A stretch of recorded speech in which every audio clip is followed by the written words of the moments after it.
Hello everyone and welcome back to the CDL podcast channel. In this one today we're obviously going to be discussing the major from the past weekend, which happened a while ago now, and as well as roster news and stuff.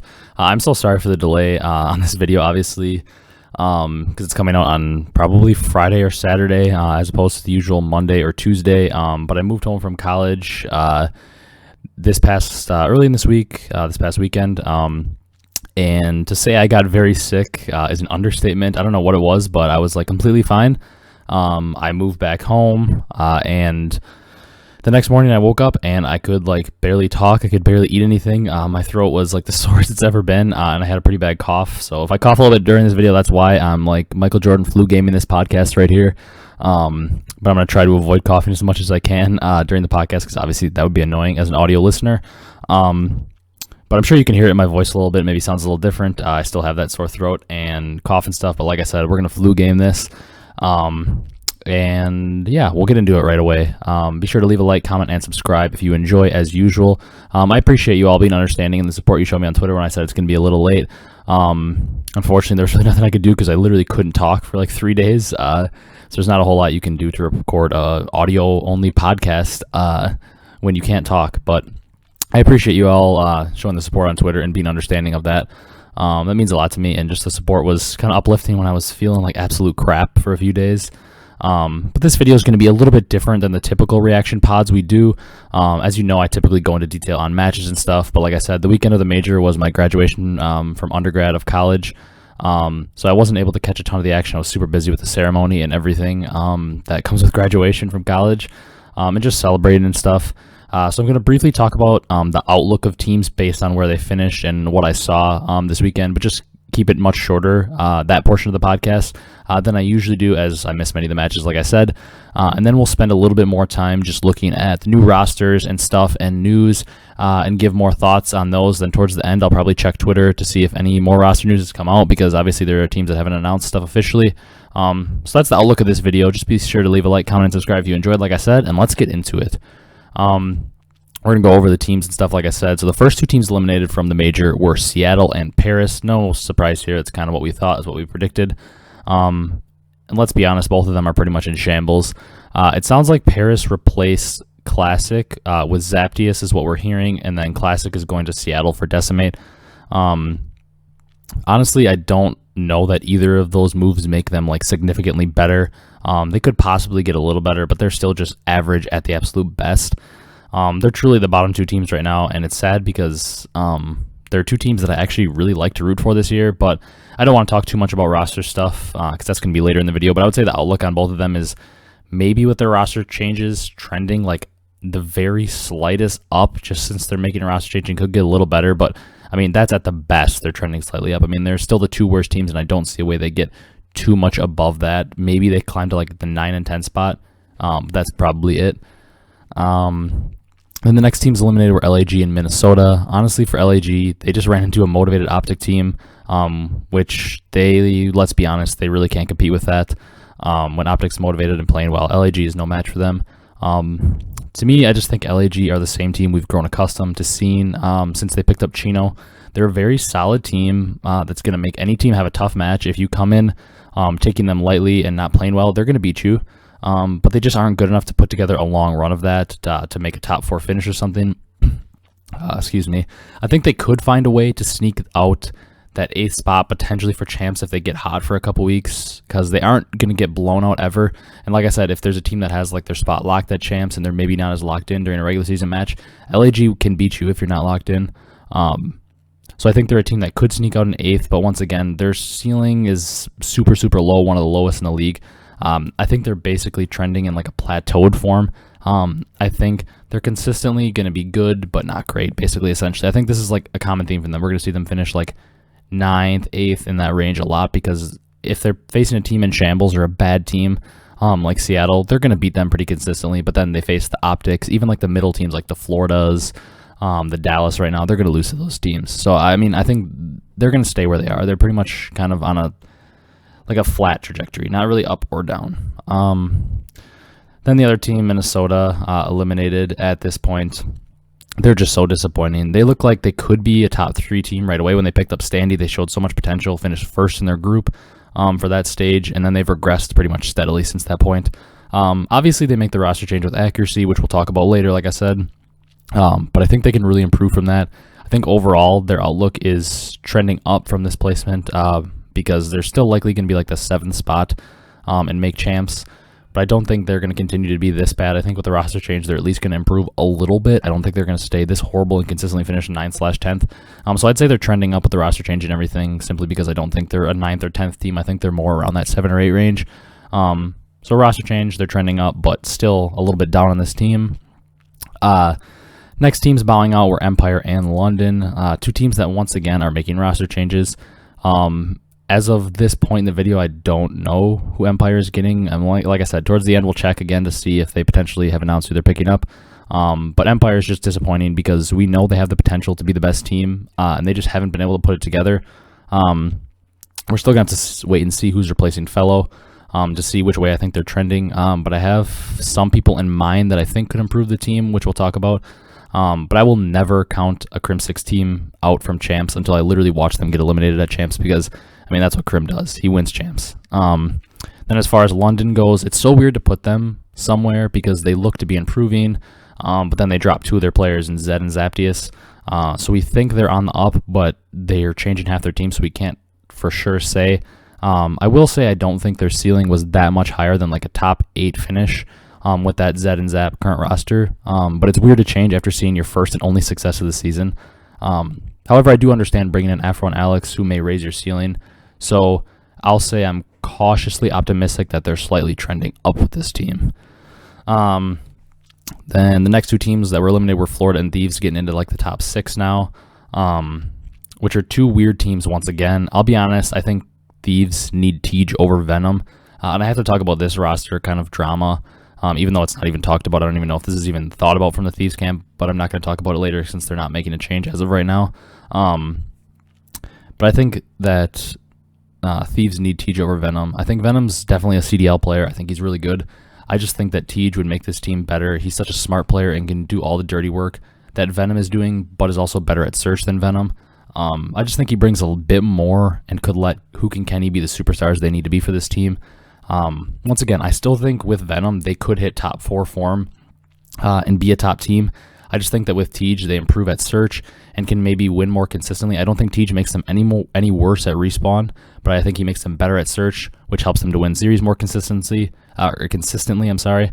But overall, I think they continue to get better regardless if they switch Tej in. So I think they're trending up. I just think they need time to learn with Hook. Like I said, I think Tej can make their ceiling maybe higher because they'd be better in search. But once again, with Venom, they could still be a top 4 team that could win an event. Oh, then the other team, Florida, still so weird to me. They seem to be improving, but then their last 2 series, they weren't even close. They got ran out of the building by Subliners and Optic. And I still think they're a team who's most likely probably to get that 8th spot and make champs, even if they don't make a change. However, I think they need to bring on somebody like John or Saints for Havoc just to fully try out, fully go just talent teams and try to out-talent teams. I think both Saints and John can bring some leadership, probably Saints more than John because he's a little bit better of a communicator, while also having probably a higher skill ceiling than Havoc. I mean, clearly Florida, they don't want to make a change with Big Wake or Skies, or they would have already, to get more of a leader in at the AR. So I say they should just say screw it and go full talent mode and try to just beat everybody with talent, with Skies, Big Wake, Neptune, and then either John or Saints.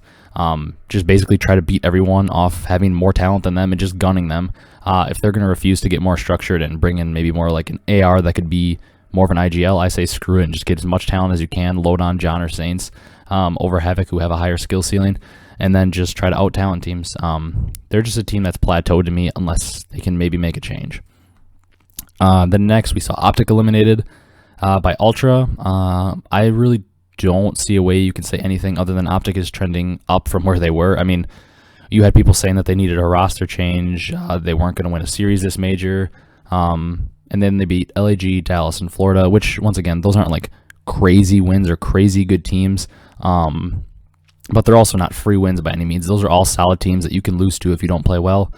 And even they took Ultra to a map 5. They looked very good, especially because they were down 2-1 in the series, and They've looked so bad in hardpoint. Ultra is obviously one of the best hardpoint teams in the game. And they smoked Ultra in that map 4 hardpoint to force a game 5. And honestly, they could have won that game 5, just some bad rounds, a bad round 11, and they lose it there. I mean, they were in a round 11 versus Ultra, who many people were picking to win the tournament. So I don't see how you can see, or how you can say Optic isn't trending up. And the big takeaway from the team for me is clearly Dashy. I mean, this is it is the best we've seen him look since the XM4 was GA'd, and certainly the best he's looked in months. Excuse me.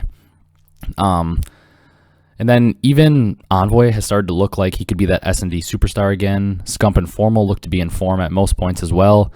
Optic is just trending up, and I think we'll see them keep improving until champs, especially as we start to hit LAN here again in 3 or 4 weeks. Then Ultra, they were eliminated at 3rd.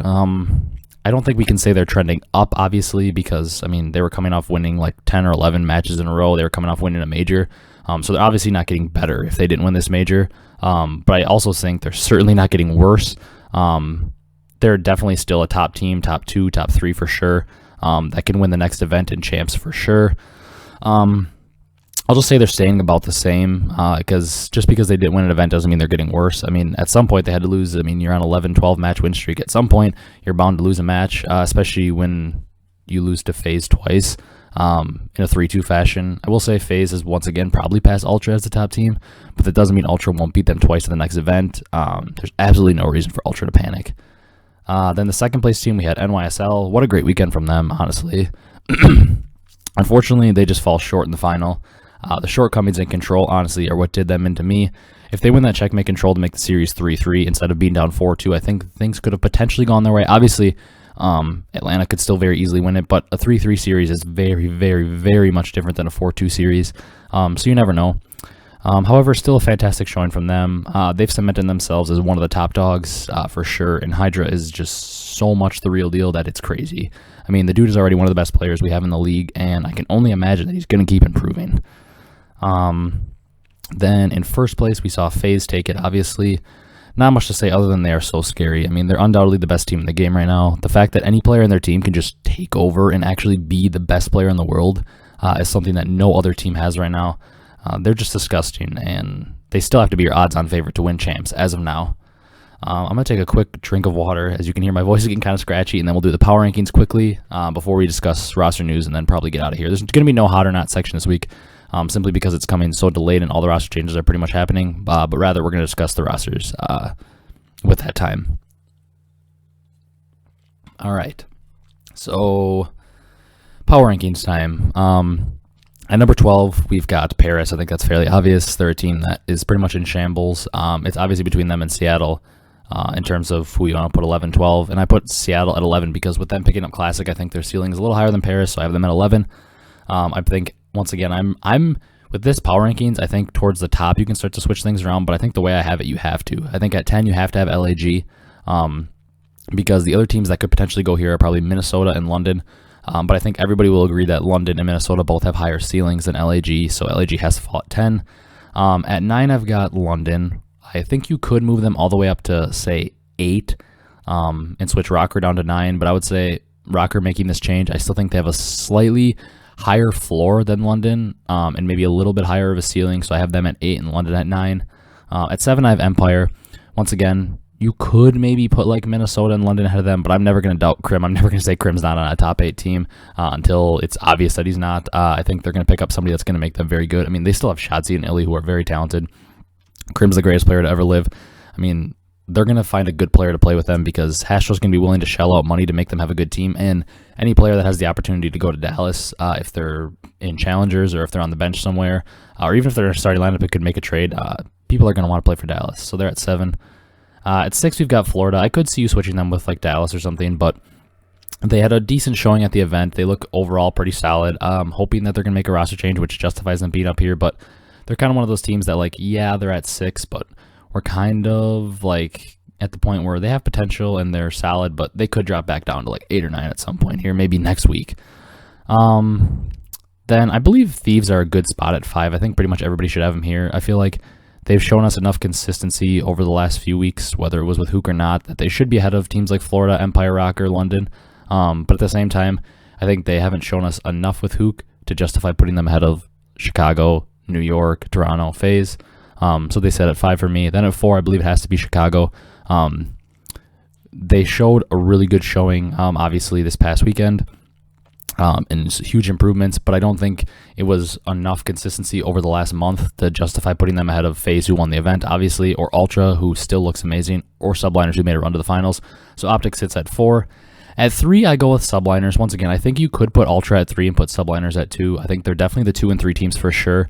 But I go with Subliners at 3 simply because we saw them make a run to the finals, and they looked very good. They potentially could have won the event. Obviously, we saw them beat Faze. They looked awesome.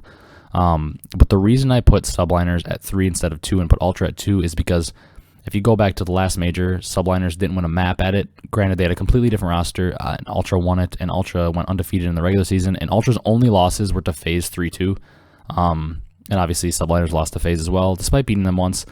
I just think overall we've seen Toronto be so much better for so much longer, and I always talk about how I'm a sucker for consistency, and I love to see teams who are consistently winning. So for now, I have Ultra at 2 because they've been doing it for longer. But with Hydra, I think Subliners could jump Ultra in the 2 spot within a couple weeks here. The number 1, I mean, if you don't have Faze number 1, I don't know what you're doing. They won the last event, and they're clearly the number 1 team. I mean, that's not even a question. All right, then to round out the video, let's talk about roster changes. First, we're going to do the one that has the most speculation. It's Dallas. They benched Fellow, and I haven't heard anything from them in terms of potential pickups at the time that I started recording. But like I said, in a couple minutes here, I'm going to go through. I'm going to check Twitter and see if there are any announcements. I'd like to see like John picked up on the team potentially. But I'm thinking they're probably going to be looking for an AR because it seems like they're pretty committed to having Illy run a sub. And this makes it tough, honestly, because the top flex player or like AR type player in Challengers is probably Sib. But I heard him and Crim don't get along whatsoever. They had like a big argument playing 8s or something. And Crim's probably not going to want to deal with that. I would say if they don't want Illy back on the flex and they want to keep him on a sub, they should go for like Tom Gravity. I mean, he's consistently been one of the best ARs in Challengers, and I've heard that his brains and communication are top tier, and this team needs somebody like that with good communication. And also, I'll say it again, if he can be more of like a main AR and allow Crim to play faster and potentially be the flex and pull out a 3rd sub when necessary, I think Dallas gets so much better. I mean, Crim definitely has not had the best year on the main. I saw like a thing, he has the most negative KD series of any AR in the entire CDL, which obviously, once again, KD's not everything. Crim does a lot more on the map than just KD with his impact. But I simply think that's because he's better when he gets to play faster and play more of like a flex type role. I'm never going to count out Crim at champs. I'll say it a million times. If you're counting out Dallas, trust me. I mean, I'm not saying Dallas is going to win champs come end of the year, but if you're counting them out and saying they have no chance, you're delusional. Because if you say Crim sucks, especially, I mean, that's just stupid. He's the winningest player of all time. Is he having a bit of a down year? Yeah, sure. But I mean, if they make the right pickup, I guarantee you, come champs time, they'll still be alive, probably in the top 4, playing on Sunday at champs, because that's what Crim does. All right, so then next we'll look at Paris, who is apparently, the rumor is, picking up Zaptius for Classic. I don't think, I mean, as of this point, once again, it hasn't been officially announced, but that's what everybody said. And to me, this is just kind of a meh roster. It's like, whatever. They could maybe improve a little bit, but I love Classic and what he does on the map. And I don't think Zaptius is someone that can take your team from being like the 11th or 12th team to all of a sudden being a top 6 team, which is obviously their goal. He's definitely a good player, don't get me wrong, but he's not that crazy that he can just lift your team from 12th to 6th. I would like to see Saints on this team, maybe since we know he's now out of his contract with NYSL, but even he doesn't like just all of a sudden make you for like the 12th team to the 6th team. I think they probably need like at least a 2 or 3 person change. Because if you've been struggling for this long, it's usually not a 1 person issue. It's usually multiple people. I just don't think this roster makes them that much better. All right. Then since we mentioned Classic, let's just talk Surge quick. I mean, they're apparently picking up Classic for Decimate, who removed himself from the roster, which is just a weird situation in itself. And once again, I think this change can potentially make them a little bit better, but doesn't propel them straight to the top by any means. I mean, however, I will admit I kind of have some personal bias for this team if they add Classic, because I love all these players. I love Octane, Gunless, Pristine, and Classic. some of my favorite players to ever do it and to watch. But I do think, like, despite not having a super high ceiling, I think they have like a veteran run type potential in them. I think Classic brings a consistency and dirty work mentality that can help unlock Pristini and let him just like fly and be more of a slayer that this team needs. And I also think he can match Pristini's pace pretty well. I think a lot of people think Classic plays like a little slower for a sub role, but to me, I think Classic is one of the most versatile and best players of all time. We know he can play a flex if he has to. We know he can also be a fast sub if he has to. We know he can also be the methodical sub if he has to. Like, he can do everything. He's one of the most versatile players of all time. People like to like just destroy his name, but I'm pretty sure there's like some kind of crazy stat that he's won an event on every game since like AW. Because I'm pretty confident he won like one of the first events with Rise in BO3 at least. And then in IW, he won an event with Luminosity, I believe. World War II, he won an event with Luminosity again, I believe. Black Ops 4, he won that Rampart event with Luminosity. And then going into Modern Warfare, he won an event with Toronto and the Toronto home series. So like the dude wins an event like every year. So like if you think Classic is a trash player, once again, you need to look at more than just KD sometimes, because KD is not everything. To me, this team just needs Gunless and Octane, like I've said all year, to hit consistent form. And they could be a solid team. Once again, they're not going to just like jump to be a top 4 team or something. But I think there's a way that they could make like a veteran type run, and maybe make a hunt at that 8 spot to try to qualify for champs. It's going to take a lot of work, which is why I say maybe they'll be in the hunt for it. I just think they're going to be, with this team, one of the most fundamentally solid teams in the league. I mean, like if I would have seen this team like in World War II or IW, I mean, I think everybody would say this could be a top 4 team. So I have to believe, based on that, they have at least a little bit of potential to be a decent team at the very least. I have more faith in them now with Desi, I will say, but this doesn't mean, like I said, they're amazing by any means. But, I mean, if this team formed in World War II or IW, I think everybody would say they'd be a top 4 team. I mean, Gunless, arguably the best player at times in both those games. Octane, obviously one of the better ARs in those games. I mean, Classic was amazing at IW, and he was solid at World War II. And Pristini, same thing. Pristini wasn't like crazy, but once again, he was a solid sub in World War II and IW. This team would be great in one of those games or something. So I got to believe there's like the smallest hope that they could be decent, or at least better than they have been. All right, and then for all you EU guys that listen, there seems to be a lot of you. I love you guys, first of all. You guys are like the craziest supporters ever. But let's talk about London. I always talk about loving teams that take the big risk and stuff, so I can't knock London for making this move. They look to be improving with Zed and Zap, obviously, but just because you improve, and you were the worst team in the league by far, and then improve to like maybe 8th, doesn't mean you should accept that and be complacent. So I love and respect this risk taking. I mean, apparently Afro is a super rare talent that's like amazing. I don't know a ton about him, so I don't want to speak on it too much, but I'm very excited to watch him based on what people have said. And I mean, you EU guys were clearly right about Hydra, so I have to believe that you know what you're talking about when it comes to Afro. And we know Alex is a talented player. My only concern with excuse me, jeez, with Alex is him taking time off. Obviously, he needed to do that. I still don't know exactly what happened with his family, but if he was having family troubles and family issues, obviously 100% you got to take the time off for that. That's more important than Call of Duty, clearly. But my only concern is, did he stay fresh in that time? I mean, it can be tough if he was taking a break to deal with family matters and he hasn't played in months. I mean, anybody is going to get a little rusty with that. So if he's in typical Alex form, though, he's a very good player. And then Shawnee and Paul, if they can stay consistent, which I have no doubt Shawnee will stay consistent. He's like Mr. Consistency. And if Paul can stay consistent, it all comes down to if Afro can actually be the superstar people are talking about. I mean, let's say Afro is truly a superstar. We know Paul can play like a star at times. We've seen it. Shawnee's Mr. Consistency from a main AR standpoint, like I said. And then if Alex can be the normal Alex, we know, I think this team has a lot higher potential than they've had all year. And they need to like make a home run opportunity to make champs. So I honestly love and respect the move. Shout out London. I do want to, however, say also shout out Zed and Zap, though. Zed played great for getting called up out of nowhere when Alex was having his issues. And he proved that he deserves a spot in the league. He's a great player. And Zap also proved he can hang in the league. So no disrespect to them at all. They're both great players. Like I said, I think the ceiling with them was just a little bit lower. So I like the home run chance. Then I believe the last team to cover now is Minnesota. They benched Accuracy for Major Maniac. Honestly, overall, I like the move.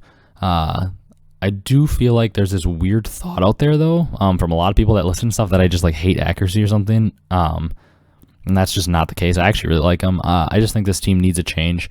And unfortunately for him, I mean, it just, excuse me, jeez, throat's catching up to me now. Unfortunately for him, Accuracy, it just comes down to the fact that you're not dropping attached because of who he is and how good he is. Best 1v1 player of all time in search. And then Standy's like their young gun with a lot of talent that they obviously love. And then Priesta is also very hard to drop, especially with how much he's improved since being on the AR. And you also have a talented main AR sitting on the bench, or AR in Major Maniac, just waiting to play. So it's kind of the perfect storm, unfortunately, to bench Lamar.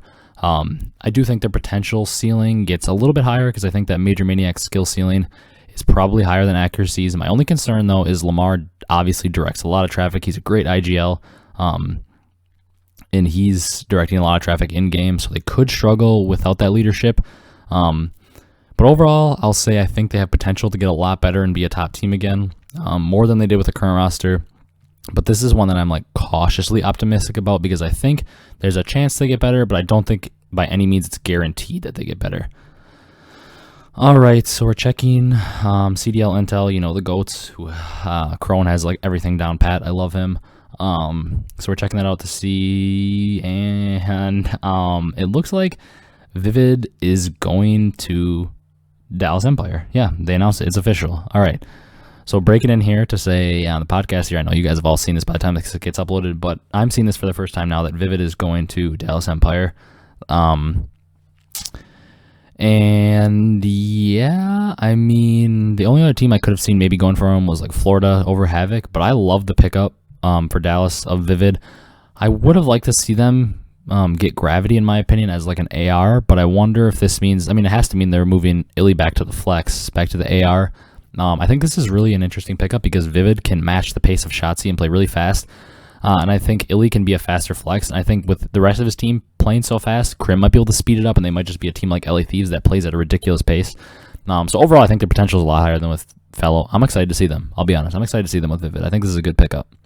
He also is a very good search player, which helps them out. The last thing I wanted to do for this pod was quickly look at the groups for Stage 4 and give a rough estimate with 0 seconds of thought on who I think the top 3 or where everybody's going to finish will be. So I'll look at that. Group A is Faze, Optic, Thieves, Rocker, Paris, and Seattle.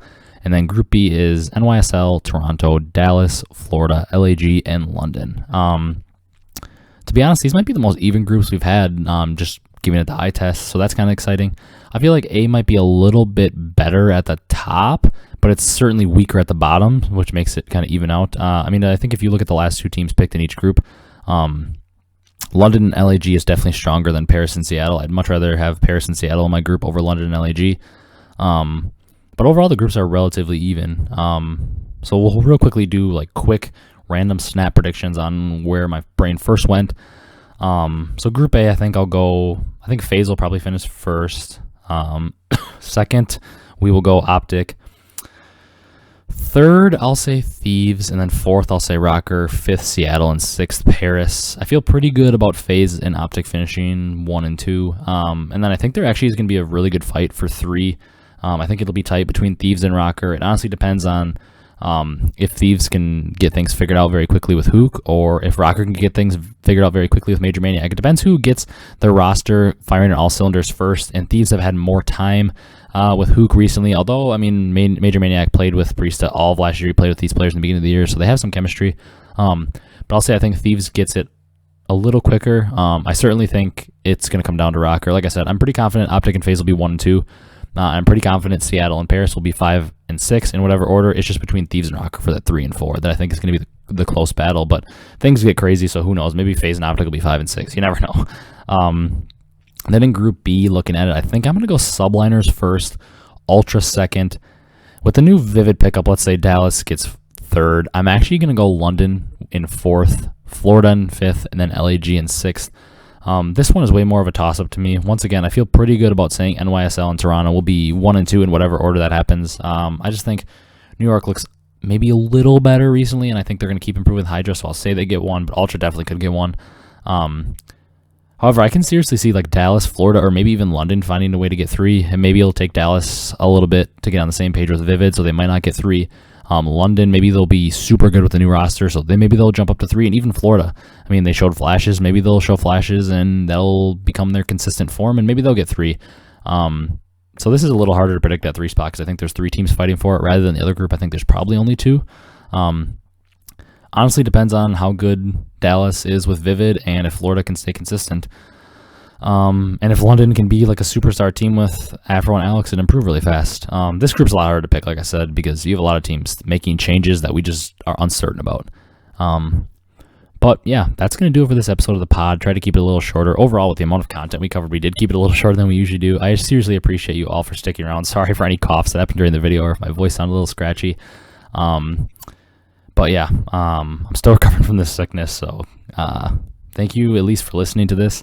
Thank you so much for the continued support. I really appreciate you guys being understanding with me not being able to get the video out a little earlier. Please be sure to leave a like, comment, and subscribe, and leave especially your thoughts with all these roster changes. I want to hear every single one of you that watches this video. I want to hear your thoughts. I love hearing them. I want to have a conversation with all of you. So all of you comment down below your thoughts on the weekend and the new rosters. Obviously, subscribe if you enjoyed. Drop a like on the video. That seriously helps out a lot.